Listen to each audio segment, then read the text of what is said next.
Three students live with their masters in a sacred place training to become the next Ryusoulger. After they graduate, they become the next red, pink and blue Ryusoulger. Their home is attacked and they lose their masters in the fight. The masters sacrifice themselves to save the lives of the younger Ryusoulger. Back in the dinosaur times, an evil empire used to rule the world. They escaped when the Big Bang fell down.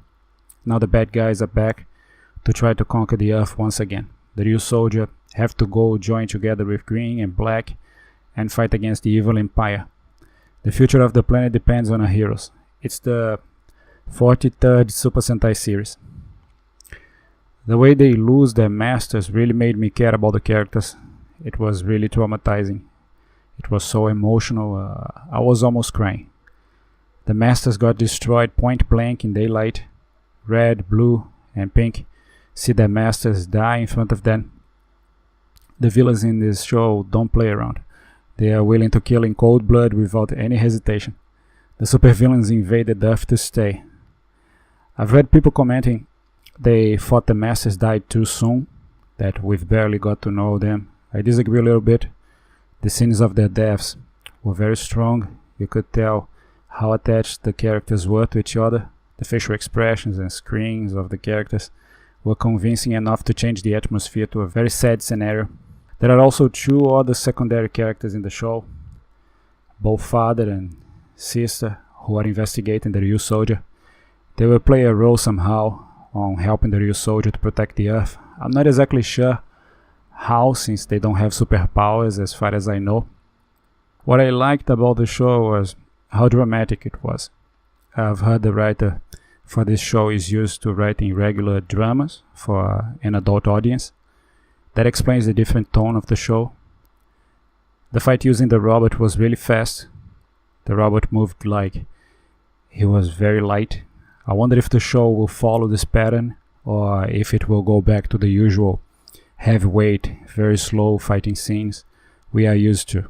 It would be nice to have a show where the mechas move really fast for a change. The design of the monsters in this episode was very similar to the type of monsters you would see in Ultraman.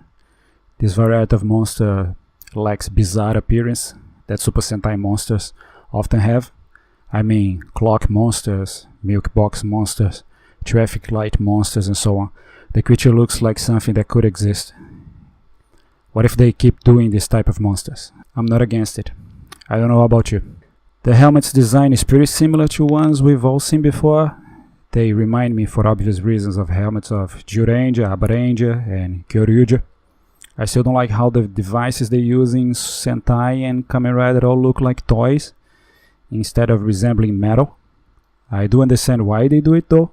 They wanted to look as close as possible to the toys, since this is the major reason these shows exist in the first place, to sell toys, but I wish it all looked like metal.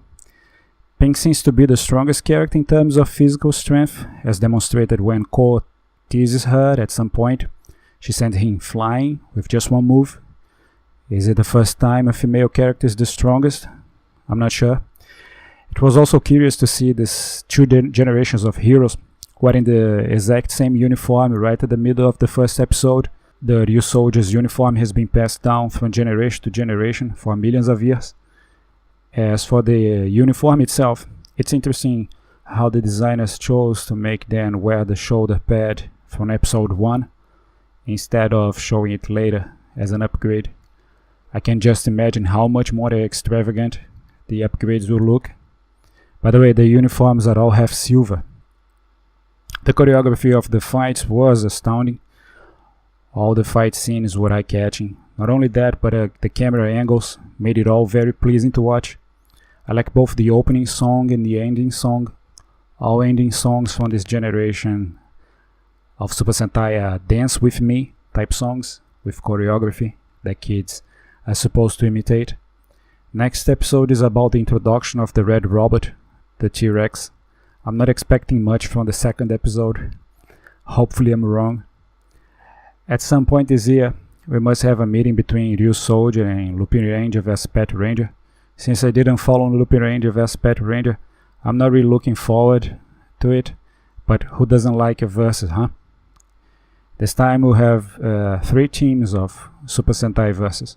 Do you think they will keep this more dark tone to the series? What are your thoughts about the show so far? Let me know in the comment section down below. Peace out.